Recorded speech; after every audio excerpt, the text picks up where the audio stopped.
e a soberba da vida não é do Pai, mas do mundo.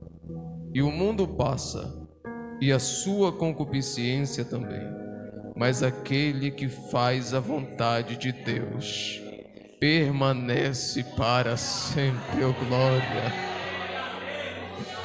Antes de você tomar o seu assento nessa noite, diga o tema da mensagem comigo. Diga: uma geração forte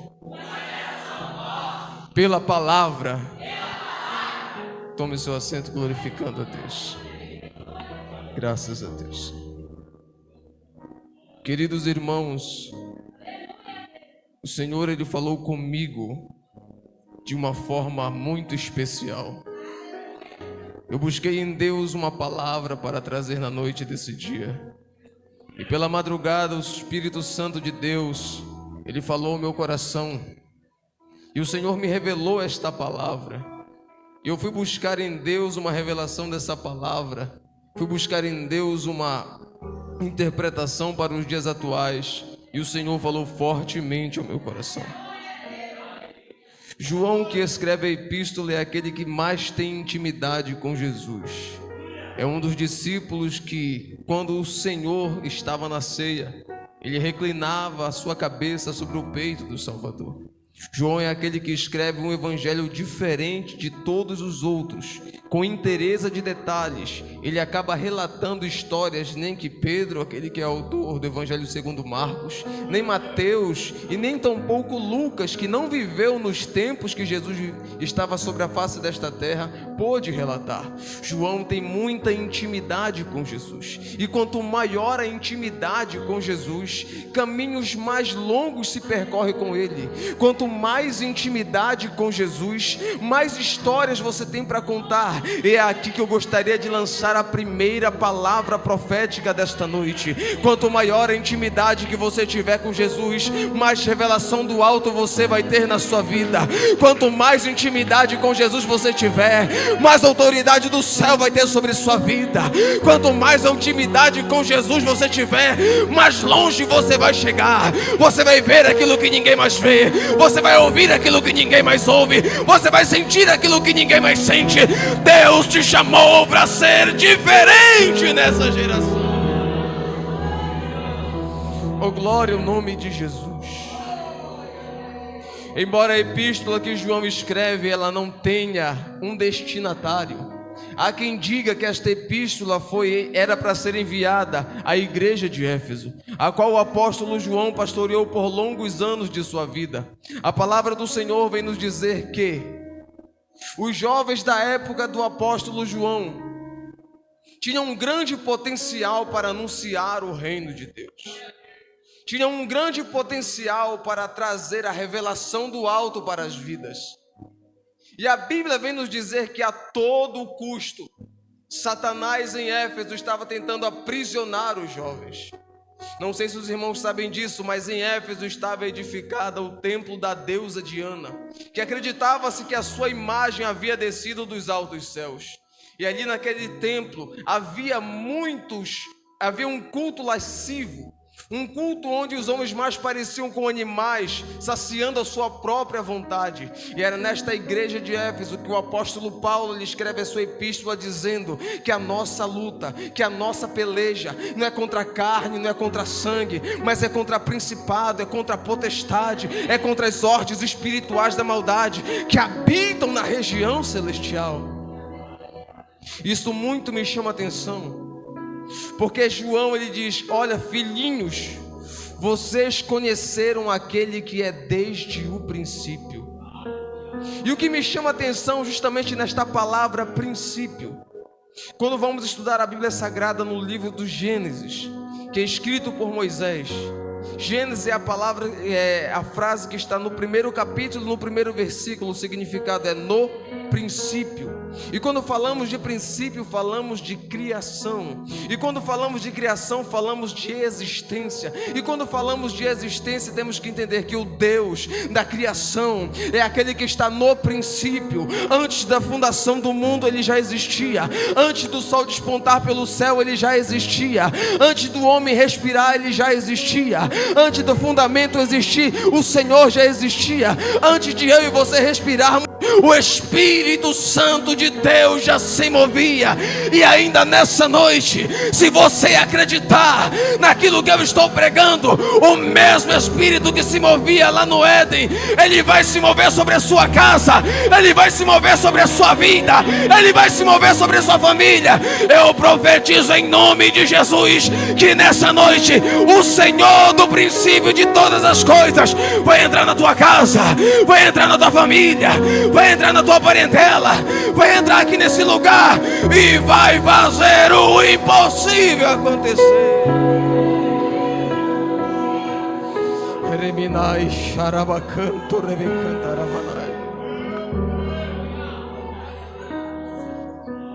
A Bíblia vem falar de conhecimento.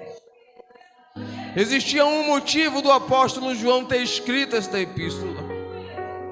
Ele fala: eu vos escrevi, porque já conheceste aquele que é desde o princípio, aquele que tudo pode fazer, aquele que não necessita de parede para abrir portas, aquele que não necessita que os ossos venham ter carne, nervo, pele, espírito para que eles venham viver. Ele está dizendo: vocês conheceram aquele que é desde o princípio. E só aqueles que conheceram aquele que é desde o princípio, levanta essa mão santa que eu vou deixar uma palavra profética nesse momento.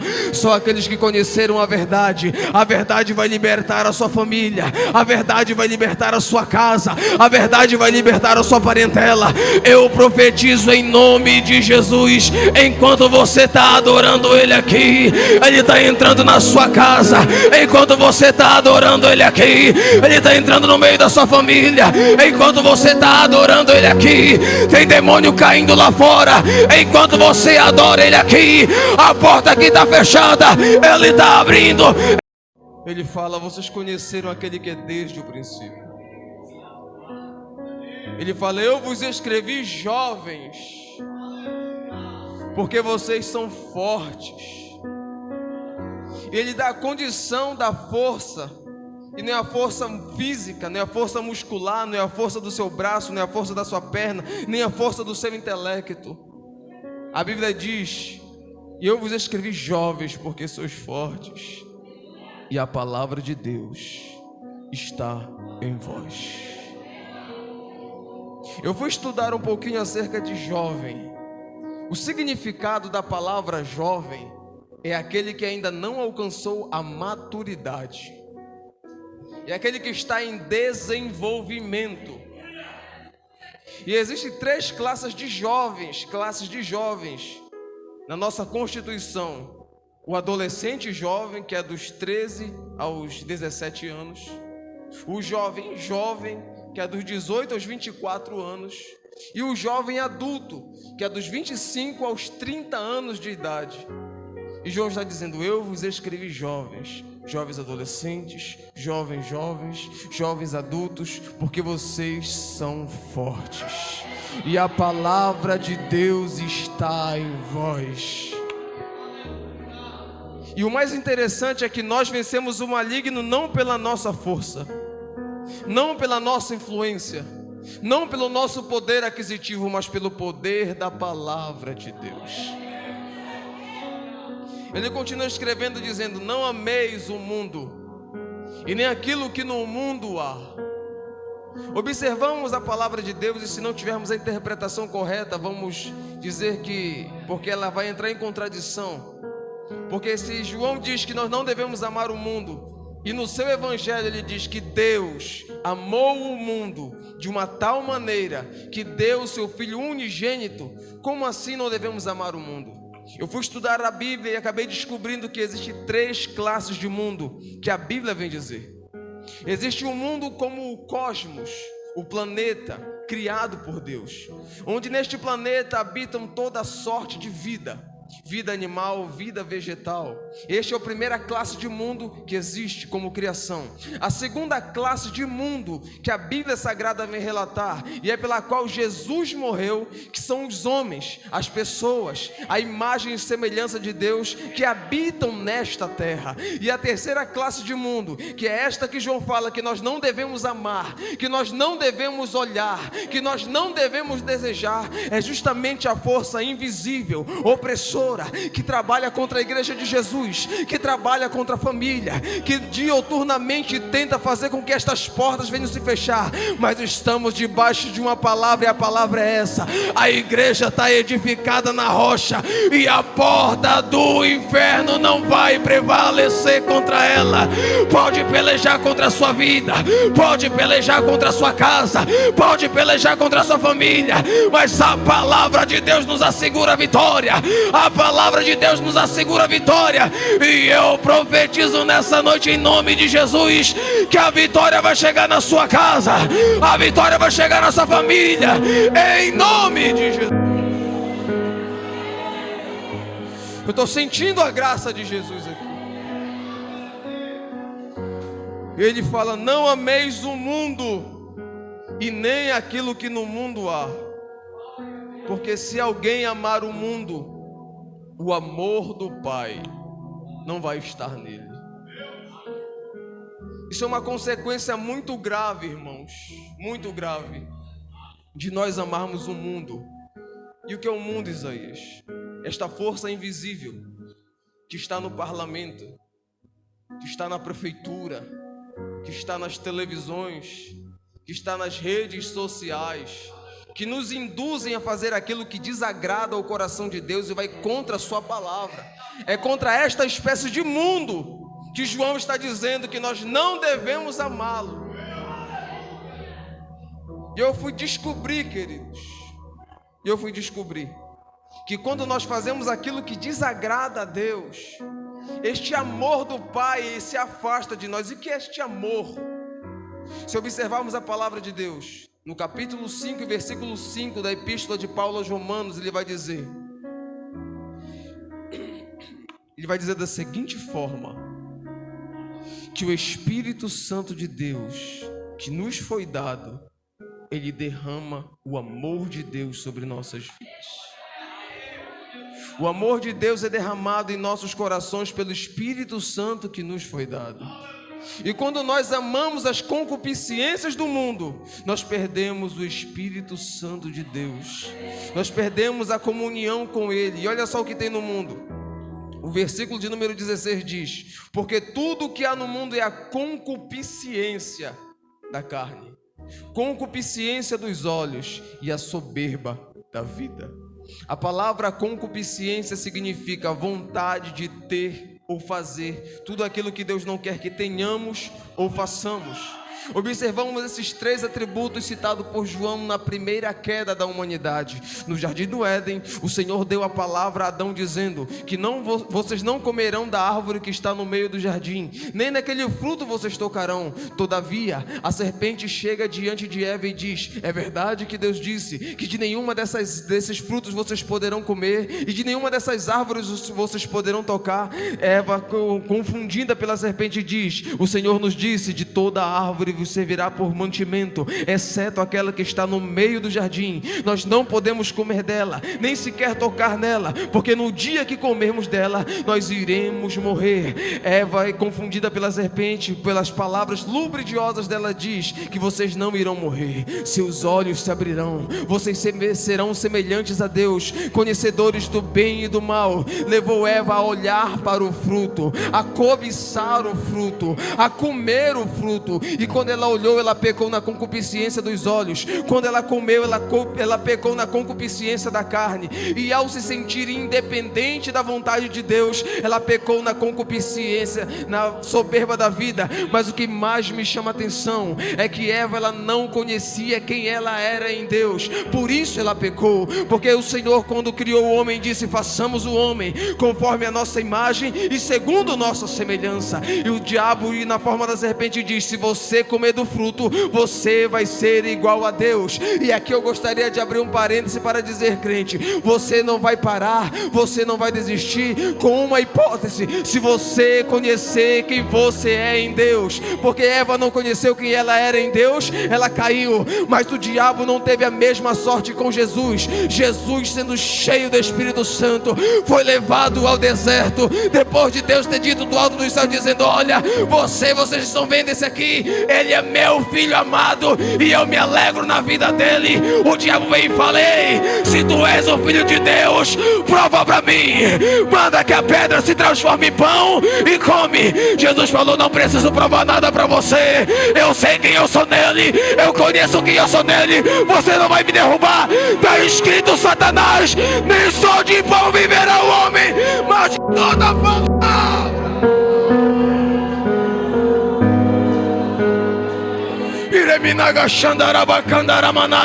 Levanta a mão que eu vou profetizar nesse momento.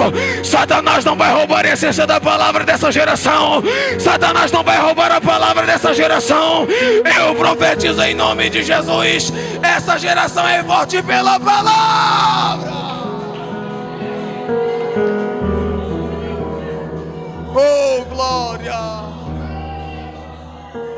Oh, glória a Deus! Oh, glória a Deus! Eu estou sentindo a presença de Jesus aqui. Jovens que renunciam às concupiscências da carne, às concupiscências dos olhos, à soberba da vida, vencem o maligno pelo poder da palavra. Eita glória! Tudo que existe nesse mundo, queridos, é passageiro. Pode trazer um momento de alegria falsa para a vida de qualquer um, mas passa. O versículo de número 17 diz que o mundo passa e a sua concupiscência também, mas todo aquele que faz a vontade de Deus permanece para sempre. E este permanece para sempre trata-se de eternidade. E esta eternidade é uma eternidade com Deus, onde lá no céu não vai ter choro, não vai ter pranto, não vai ter clamor, não vai ter dor, porque tudo isso é na terra e a terra vai passar. Mas quem está fazendo a vontade de Deus não tem medo da guerra, não tem medo da fome, não tem medo da peste, porque está escrito que tudo isso é o princípio das dores. A qualquer momento ele pode tocar a trombeta, e quem está com o ouvido afinado para ouvir vai ser transformado, vai ser arrebatado e vai morar no céu com Deus. Eita! Meu Deus! Esta geração, à vista de muitos olhos, é a geração mais fracassada que já existiu. É a geração mais fraca que já existiu. Mas eu acredito na minha geração. Eu acredito na geração a qual eu faço parte. Essa geração não é uma geração fracassada, não é uma geração fraca. É uma geração que vai conhecer o poder da palavra de Deus. É uma geração que vai amar a palavra de Deus. Eu estou profetizando. Se você tem filho e não está aqui nesse grupo, levante a mão que eu vou profetizar em nome de Jesus. Ele vai alcançar os teus filhos, ele vai alcançar a tua família. Eu profetizo em nome de Jesus que nessa noite o reino das trevas está tendo falência, está tendo falência. O céu te alcança agora, o céu alcança a sua casa, o céu alcança a sua família. Eita!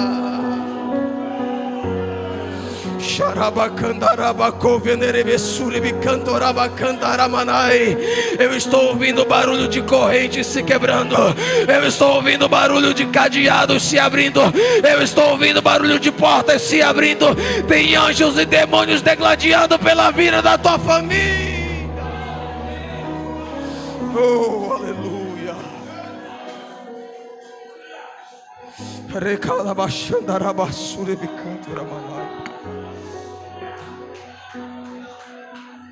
Aleluia. Meu Deus. Geração é um período de 40 anos. E a nossa geração, ela tem sido ferida de uma forma sem igual. Satanás tem tentado aprisionar diversas vidas no mundo. Satanás tem tentado aprisionar diversas vidas dentro da igreja. E eu falo isso com muito temor, tremor e respeito. As gerações anteriores a essas era uma geração que dava sua vida por amor a Cristo. Morria em queimados vivos, arrastados, esfolados vivos, em cruzes. Morriam devorados por feras. Mas o sangue daqueles que perdiam suas vidas por amor de Cristo era como se fossem sementes e outras vinham brotando. O diabo viu que se ele matasse os crentes, novos viriam pelo testemunho deles. Só que na nossa geração atual, nos últimos 40 anos, Satanás tem tentado matar os crentes dentro da igreja, tentado fazer com que eles venham pecar contra Deus, passando madrugadas inteiras não na presença dele, mas no WhatsApp, no Facebook, no Instagram, vendo aquilo que não deveriam ver. E com isso a intimidade com Cristo vai diminuindo, e ele vai morrendo espiritualmente. Isso dando espaço para as síndromes do momento, como depressão, automutilação, desejo suicida, síndrome do pânico. Mas eu profetizo em nome de Jesus que essa geração vai ser cheia da palavra de Deus. Essa geração vai ser poderosa. Essa geração vai ser cheia da unção, cheia da graça, cheia da autoridade. E Satanás vai ter que beijar a lona. Oh, glória a Deus. E enquanto isso está acontecendo, muitos estão apenas preocupados com dinheiro, com indumentar os templos. Queridos irmãos, nós somos a igreja de Jesus. E a palavra igreja é a junção de dois termos gregos. Na totalidade é eclésia, junção de ek com clésia, que significa tirados para fora. E eu fui estudar a palavra de Deus e eu acabei descobrindo que nos nossos dias existem dois tipos de igreja, ou duas esferas de igreja: a igreja como organização e a igreja como organismo. A igreja como organização, ela tem um CNPJ, ela é vinculada a uma convenção, que é filiada num campo, onde tem um homem que responde por ela. A igreja organização, ela tem que pagar a conta de luz, a conta de água e por aí afora. Às vezes a igreja organização, ela é aberta num ponto comercial, num ponto que é alugado. A igreja organização é essa. E esta igreja, ou como organização, não tem poder nenhum contra o diabo. O diabo, ele fechou a igreja como organização na pandemia, mas o diabo não pode parar a igreja como organismo, que são as pessoas que temem a Deus, que levam sua palavra, que carregam no seu interior a glória de Deus e a presença do Espírito Santo. É contra a igreja organismo que ele trabalha, é contra a igreja organismo que ele se levanta. Mas eu profetizo em nome de Jesus que o organismo vivo que carrega a glória de Deus vai ser renovado por uma tão grande glória que vai descer nesse lugar, que o novo paraíso vai ser impactado pela glória de Jesus, porque essa geração é forte pela palavra. Eu estou sentindo a graça de Jesus aqui. Jovens, talvez vocês carreguem nos seus corações dores que muitos não veem, traumas de infância no meio da família. E o diabo a todo custo tem tentado tirar de vocês esta essência da palavra de Deus. Só que quando eu estava sentado ali, o Senhor falou comigo em duas oportunidades distintas. E do meio de vocês é que Ele vai levantar os novos pregadores. Os pregadores dessa geração vão ser pregadores da palavra de Deus. E é do meio de vocês que Deus vai levantar. Deus tem chamada na vida de vocês. E eu profetizo em nome de Jesus que os projetos do inferno contra estas vidas, contra as famílias aqui representadas, eu profetizo em nome de Jesus que eles estão caindo por terra hoje. Eu profetizo em nome de Jesus que todos os atrapalhos, todos os empecilhos, todas as investidas do maligno, em nome de Jesus, estão caindo por terra hoje. Eu profetizo um tempo de prosperidade e paz na presença de Deus. Eu profetizo o crescimento deste grupo. Eu profetizo em nome de Jesus que nesse momento aqueles que aqui não estão serão alcançados pela graça de Deus. Eu profetizo em nome de Jesus que todas as síndromes do momento que estão querendo abater e enferrujar as suas vidas, em nome de Jesus, estão caindo por terra agora. Toda timidez, todo medo, em nome de Jesus, que caia por terra agora, em nome de Jesus.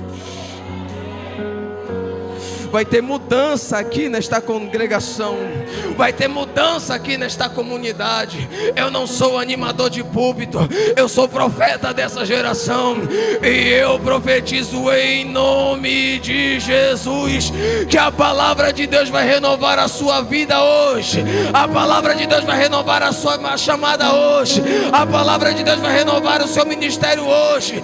Quem não cantava vai começar a cantar, quem não pregava vai começar a pregar, quem não profetizava vai voltar a profetizar, porque eu profetizo em nome de Jesus que um tempo de muita autoridade vai chegar sobre Novo Paraíso. Meu Deus, levanta essa mão santa, pelo amor de Deus, crente, que eu vou profetizar de novo. Nenhum mal te sucederá, praga alguma chegará à tua tenda, poderão 1000 cair ao teu lado, 10.000 à tua direita, mas você não será atingido.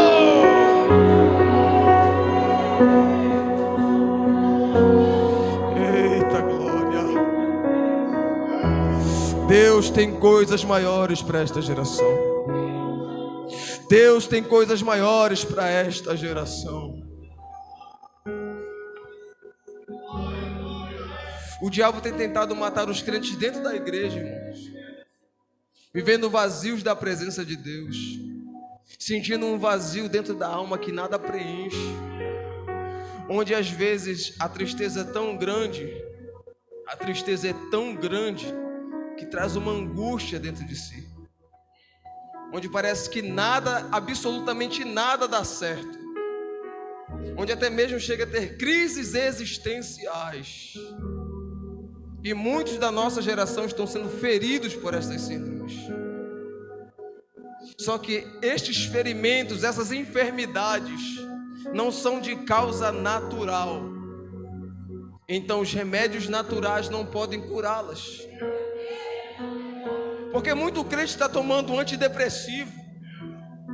Como assim, Isaías? Os antidepressivos, eles fazem o seu organismo produzir alguns hormônios responsáveis pela sua energia durante o dia todo, ou para te derrubar, para você dormir a noite inteira. Mas isso não preenche o vazio da alma. Enquanto muitos estão nos antidepressivos, a doença se alastrando por todo o organismo. E essa doença não é natural, porque doenças naturais requerem causas naturais, remédios naturais, mas para uma doença sobrenatural, o remédio não pode ser natural, o remédio tem que ser sobrenatural. E é aquele remédio que está lá em Hebreus, capítulo de número 12, versículo de número 4, que diz: e a palavra de Deus é viva e eficaz, é mais penetrante que qualquer espada de 2 gumes, que chega na divisão do espírito e da alma, entre juntas e medulas, é apta para discernir os pensamentos humanos e as intenções do coração. É essa palavra que vai sarar a depressão, é essa palavra que vai sarar a síndrome de pânico, é essa palavra que vai tirar a automutilação, em nome de Jesus. É a palavra de Deus, é a palavra. Salmo 119, versículo 9: como purificará o jovem o seu caminho? Se para todo lado que correr, parece que o jovem está errado. E o salmista diz: é observando conforme a tua palavra. Salmo de número 119, versículo de número 105: lâmpada para os meus pés é a tua palavra, e a luz para o meu caminho. E que palavra é essa, Isaías?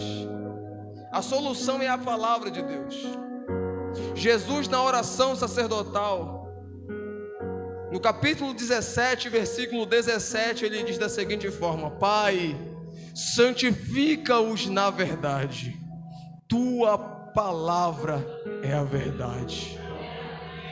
No capítulo de número 14, versículo de número 6, Jesus declara dizendo: eu sou o caminho, a verdade e a vida. Ninguém vem ao Pai a não ser por mim. A solução para os seus problemas está na palavra de Deus. Em outras palavras, a solução está em Jesus, irmãos. A solução está em Jesus. O foco tem que ser Jesus. Enquanto o foco for Jesus, o diabo não pode derrubar esta igreja. Enquanto o foco for Jesus, o diabo não pode derrotar esta igreja. Só pode parar a igreja se parar o dono da igreja. Só pode calar a igreja se calar o dono da igreja. Só pode matar o corpo da igreja se matar o cabeça da igreja. E o dono, o cabeça da igreja é Jesus. E ninguém pode parar ele, ninguém pode derrotar ele, ninguém pode parar a mão dele. Nesta noite eu vim revelar uma autoridade que você tem como igreja de Jesus, que você talvez não conheça. Jesus te deu total autoridade sobre demônios, sobre espíritos malignos, mas o poder deles está em se ocultar. Como assim, Isaías? Se o inimigo ele se esconde, você não ataca ele, não com as armas que tem aqui atacar. Enquanto as síndromes estão aí matando milhões de pessoas, estão tentando tratar isso como se fosse algo natural, sendo que a causa é na alma. E o que pode chegar na alma é unicamente a palavra de Deus. Unicamente a palavra de Deus. E essa palavra ela tem poder quando nós lemos ela, quando nós ouvimos ela e quando nós vivemos ela. E nessa noite, crente, se você tem um vazio na sua alma, se você sente que já não é tão fervoroso quanto era tempos atrás, o tempo está esgotando, e eu preciso ministrar essa unção, ainda tinha muita coisa para pregar aqui, mas eu gostaria de, com a permissão do nosso pastor, eu gostaria de orar pela sua vida. Se posicione em pé, em nome de Jesus.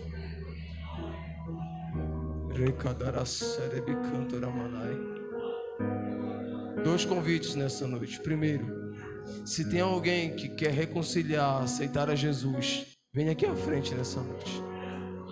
E se você sente no seu coração que necessita de restaurar a sua aliança com Deus, Isaías, estou sentindo uma tristeza no meu coração tão grande, um vazio na minha alma, eu te convido a vir aqui à frente nessa noite.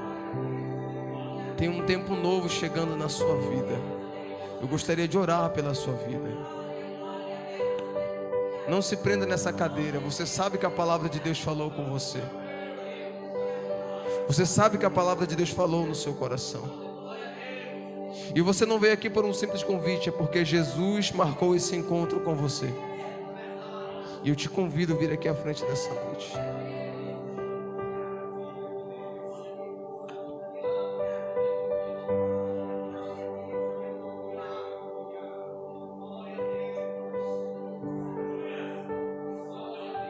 Esse jovem aqui de camisa preta, você mesmo, levanta a sua mão direita. Jesus tem um plano na tua vida. Jesus tem um projeto na tua família. Ele está mandando te dizer nessa noite: nem tudo está terminado, nem tudo está acabado. Ele está mandando te dizer neste momento que tem coisas que acontecem, que tem um propósito, e que o hoje pode não ser explicado, mas amanhã, no futuro, as coisas que hoje estão dando errado, um dia darão certo. Eu não conheço a sua vida, mas eu vejo como se fosse uma grande tristeza dentro do teu coração, O Senhor Jesus está mandando te dizer que Ele pode alegrar e mudar a tua história. Ele pode mudar a tua vida. Ele pode mudar a tua situação, a situação da tua família. Eu vejo como se fossem noites difíceis, mas o Senhor manda te dizer nessa noite: grandes coisas estão por vir. Grandes coisas estão por vir no meio da tua casa, no meio da tua família. Eu vejo como se fosse restauração no teu seio familiar. Tem coisas novas chegando para a tua vida, jovem. Tem um tempo novo chegando na tua vida. Tem um tempo novo chegando no meio da tua família. Coisas boas vão acontecer. O projeto de Deus é muito grande na tua casa. O projeto de Deus é muito grande na tua vida. Você hoje não entende o som dessas palavras, mas um dia você vai lembrar desta noite, deste culto, e vai lembrar que Deus é fiel para cumprir as promessas dele na sua vida. Eita glória. Eu estou te esperando aqui na frente hoje, crente. Se você necessita de renovar a sua aliança com Deus, se você necessita de reatar a aliança com Deus, se você precisa ser melhor, vem à frente. Eu sei que não tem só essa jovem aqui. Oh glória ao nome de Jesus. Oh glória ao nome de Jesus. Não se prenda nesse banco, não se prenda nessa cadeira. O Senhor te espera aqui na frente hoje. Eu vou orar. Eu vou orar. Pai, estenda suas mãos para cá. Nesse momento, Senhor, eu ergo as minhas mãos ao céu. E eu quero profetizar sobre esta geração, Senhor Jesus, que estas síndromes, que essas setas malignas não irão prosperar contra eles. Essa geração ela é forte, Senhor, pela sua palavra. Deus, em nome de Jesus, eu ministro sobre a vida desta jovem que veio aqui na frente, Senhor da glória, reconhecendo sua fraqueza, reconhecendo, Senhor da glória, sua pequenez diante da sua grandeza. Senhor, em nome de Jesus, sobre a voz dela, sobre a vida dela, sobre as mãos dela, sobre o coração dela, um bálsamo sarador, Senhor Jesus. Meu Deus, em nome de Jesus, nesse momento, que o Senhor possa entrar com restituição na vida dela, entrar com renovação na vida dela. Senhor, em nome de Jesus, levanta ela, Senhor da glória, como um instrumento poderoso na tua palavra, na tua presença, meu Deus querido e santo. Senhor, em nome de Jesus, nesse momento eu oro, eu ministro sobre a vida dela a sua bênção que não acrescenta dores. Pai, em nome de Jesus, sobre esta igreja, sobre estas pessoas aqui, Senhor da glória, que representam suas famílias, neste momento, Pai, eu te peço, entra nos seus lares, entra nas suas vidas, entra nas suas casas, entra nas suas causas. Meu Deus, em nome de Jesus, eu profetizo sobre este lugar, sobre as famílias aqui representadas, um tempo de libertação, um tempo de restauração, um tempo de liberdade, de prosperidade e paz, Senhor da glória. Eu profetizo, meu Senhor da glória, salvação sobre estes lares, e o céu alcança todos aqueles que estão sendo aqui representados, Senhor da glória, e em nome de Jesus, o reino das trevas está tendo falência nesta noite. O reino das trevas está tendo falência contra estas vidas, contra estes ministérios, contra estas chamadas, Senhor, e contra estas vocações. Em nome de Jesus, eu profetizo, Senhor da glória, sobre este lugar. Eu profetizo sobre este ministério, Senhor da glória, uma autoridade na sua palavra, onde vão arrancar almas do inferno e vão trazer para o teu reino, Senhor, em nome de Jesus. É assim que eu oro nessa noite, porque é assim que eu creio, em nome de Jesus. Quem diz amém? Amém. E aqui eu gostaria de agradecer a minha oportunidade, em nome de Jesus. Para finalizar, meus irmãos, para finalizar, eu vi o Senhor entrando em lares aqui. Eu vi Ele entrando em famílias. Eu vi Ele entrando em causas. Deus, Ele vai mudar a causa de muitos crentes aqui. Pode preparar o culto e ação de graça. Pode contar os meses, porque Deus, Ele vai estar mudando o cativeiro de muito crente aqui.